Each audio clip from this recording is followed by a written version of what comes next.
Good morning, Hank. It's Tuesday. I want to talk today about why healthcare costs in the United States are so phenomenally, fascinatingly expensive, but first I have to blow your mind. Alright, so you've probably heard that the reason people enjoy quote-unquote free healthcare in Australia and the UK and Canada, etc., is that they pay higher taxes. That money then goes into a big pot and is used to pay for people's healthcare. But in fact, in the United States, we spend more tax money per capita on healthcare than Germany, Australia, the United Kingdom, or Canada. That's right, Hank. You pay more in taxes for healthcare than you would if you were British, and in exchange for those taxes, you get no healthcare. In fact, only about 28% of Americans get their health insurance through government-funded programs, mostly poor people, old people, and congresspeople. But as you can see in this graph, our private healthcare spending, most Americans are privately insured through their employers, is way higher than anywhere else in the world. In total, the U.S. currently spends about 18% of its gross domestic product on healthcare costs. Australia, by comparison, 9%. Why is this? Well, because everything costs more, which seems obvious, but apparently it isn't, because every article you read is like, oh, it's because of malpractice insurance, or it's because we're obese, or we go to the doctor too much, or people are prescribed too many medications.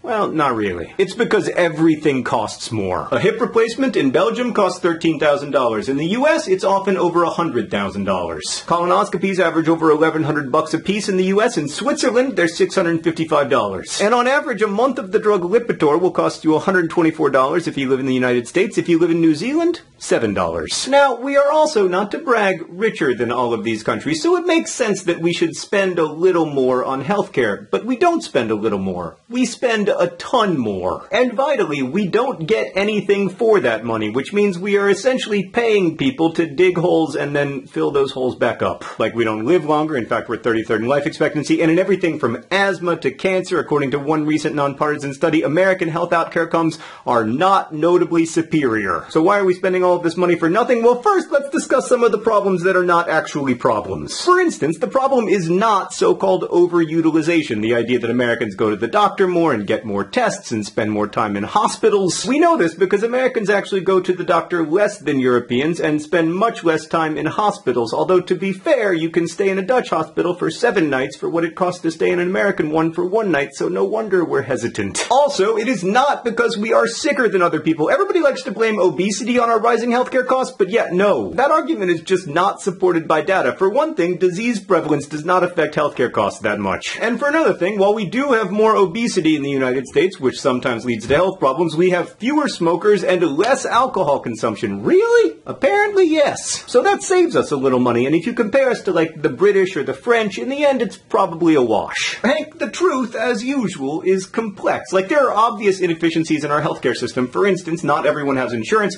If you don't have insurance, you still get healthcare, but you are responsible for paying for that healthcare, which often you can't do, so you end up going bankrupt. That sucks for you, obviously, because you're bankrupt, but it also sucks for the rest of us, because we have to pay not only for your care, but also for all the money the hospital spent trying to get you to pay for your care. Also, the only options available to uninsured people are usually the most expensive options, like emergency rooms, which is just bananas. But those inefficiencies are hard to measure. Fortunately, there are things that we can measure. So like I said before, because the US is one of the richest countries in the world, you would expect us to pay a little more for healthcare than most people. The question is, when do we pay more than you would expect us to pay? And that turns out to be pretty interesting. Let's start with malpractice and so-called defensive medicine. The idea here is that doctors are scared of huge malpractice suits, so they order a lot of unnecessary tests in order to, like, cover their butts. That does contribute to our healthcare costs, like there are more MRIs and CT scans in the US than anywhere else. However, there are a bunch of states, like Texas, that have passed tort reform to limit malpractice suits, and in those states, healthcare costs have dropped by an average of a whopping 0.1%. The biggest estimates for the total cost of defensive medicine put it around $55 billion,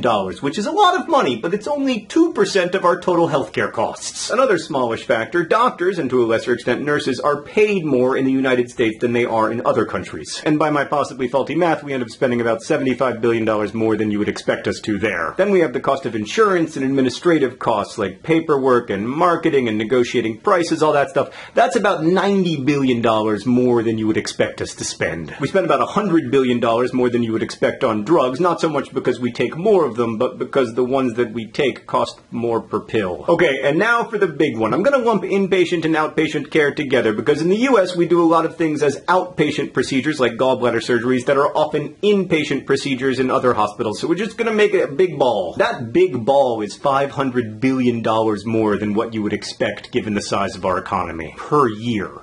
Why? Well, because in the United States, we do not negotiate as aggressively as other countries do with healthcare providers and drug manufacturers and medical device makers. So like in the UK, the government goes out to all the people who make artificial hips and says one of you is going to get to make a crap ton of fake hips for everybody who is covered by the NHS here in the United Kingdom. But you better make sure your fake hips are safe and you better make sure that they're cheap because otherwise we're going to give our business to a different company. And then all the fake hip companies are motivated to offer really low prices because it's a huge contract. Like, think if your company got to put hips inside of everyone in England and Scotland and Wales and Northern Ireland. I guess not everyone, just the people who need hips. But in the US, we don't have any of that centralized negotiation, so we don't have as much leverage. The only big exception is Medicare, the government-funded healthcare for old people, which, not coincidentally, always gets the lowest prices. So basically, Hank, in the United States, providers charge whatever they think they can get away with, and they can get away with a lot because it's really difficult to put a price on, like, not dying. This is a phenomenon called inelastic demand. Like, if you tell me that this drug that will save my life costs $7 a month, I will pay you $7 a month for it.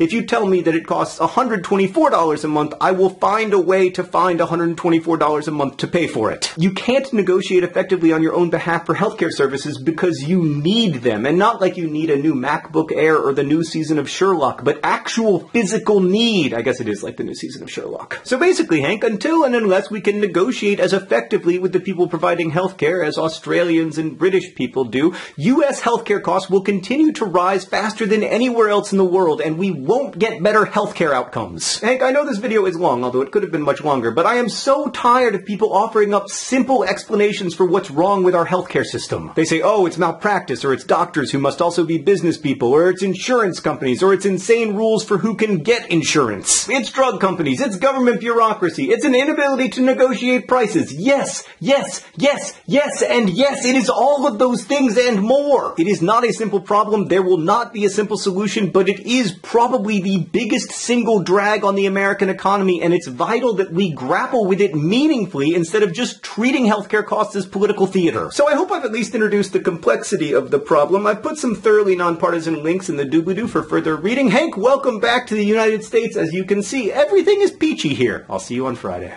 Friendly reminder, educational videos are allowed to be more than 4 minutes long. All the people who are commenting about how punished I am did not watch to the end of the video.